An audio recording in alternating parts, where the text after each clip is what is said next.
Joey here. Today I'm sharing my currently inked pens for July. Look at all the little things from opening this stupid jar of ink. I forget every single time that it's dried at the top, and then I open it and all the little debris falls and then it smears everywhere and I got permanent black ink in places I don't want it.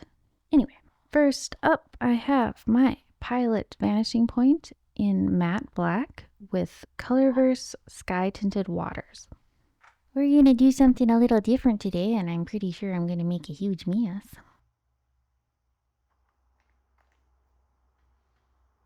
Are we ready? Here we go.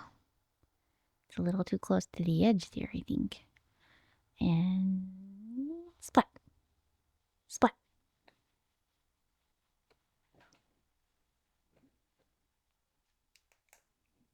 This pale sky blue was the color chosen for Minnesota in Colorverse's USA Special Ink line.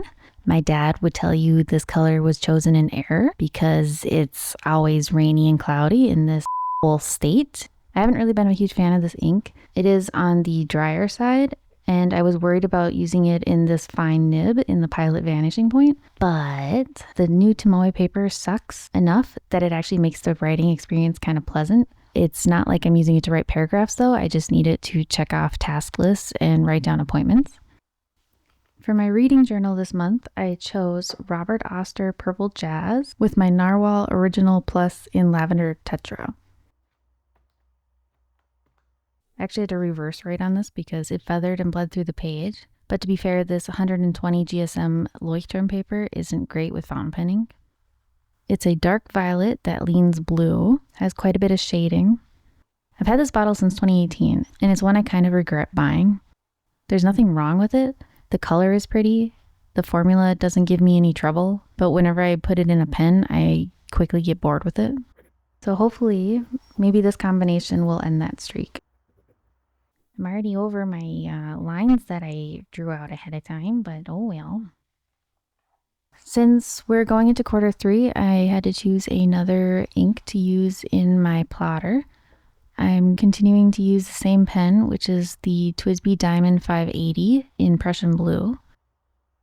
Last quarter, I used Birmingham pen company Puce Lagoon, and now I'm switching to their color Waterfront Dusk. It's a reddish dark purple that honestly just looks brown to me. It's kind of similar to Sailor Studio 683, which is a purpley brown, and another bottle I sorta kinda regret buying.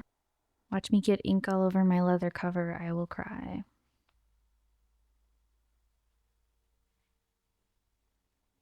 It's just so dark with this fine nib. Last quarter I was using Puce Lagoon. And then before that, I used Diamine Potpourri. I need to take a break, get a sip of coffee. For this journal spread, because it's a children's book, I wanted to use a vibrant color. So I chose Diamine Deep Magenta, which I have a small sample of. And I put it in my Leonardo Furore in the color Aqua Petra with rose gold trim. I have my handy dandy little helper here. This Minnesota ink really brings out my accent, huh?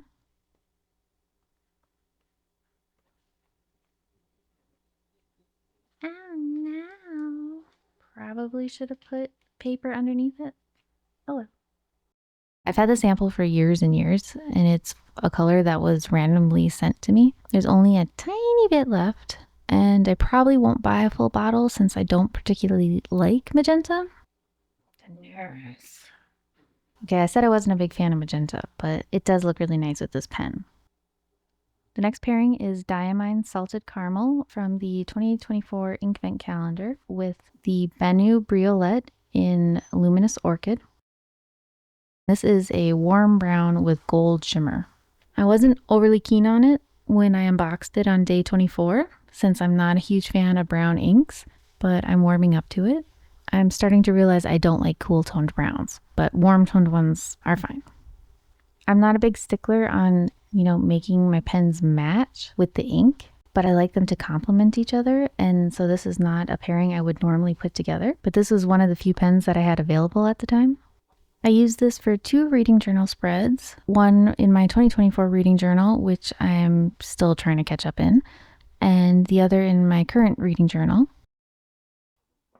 Lastly, I have my Visconti Rembrandt in pink with Pilot Blue. It is the most boring of standard blues.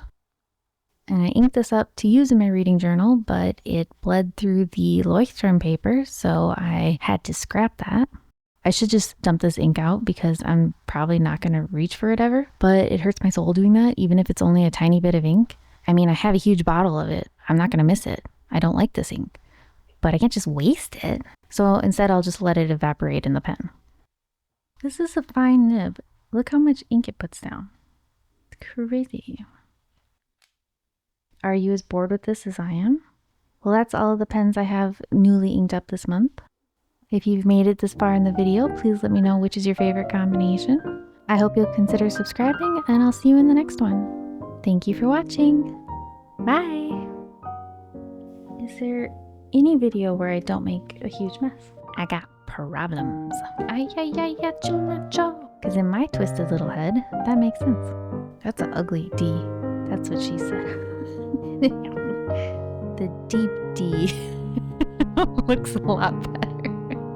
Anyway, always rainy and cloudy in this whole god state. If you'd like to hear me ramble more about pens and inks in this occasional accent, hit that there notification button. I have problems.